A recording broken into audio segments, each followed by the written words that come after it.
Masak apa hari ini bun? Hai bun, assalamualaikum. Tumis bawang merah bawang putih sampai harum dan kecoklatan. Aku pakai banyak-banyak ya bun, biar sedep ya kan. Jangan lupa sampai kecoklatan.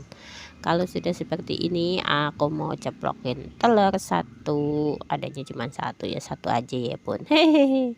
Langsung kita campur, kita arak-arik. Jangan lupa masukkan cabai. Nggak punya cabai rawit ya, udah cabai merah aja nggak apa-apa. Masukkan wortel, ditambahkan air biar wortelnya empuk. Kita diamkan sampai empuk. Kalau sudah empuk, kita masukkan sawi putih. Nah, ini kemarin aku dikasih temanku sawi putih dan wortel bun, ya sudah kita olah hari ini.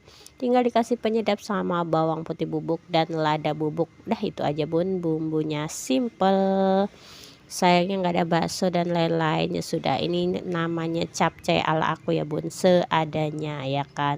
Masya Allah nikmat.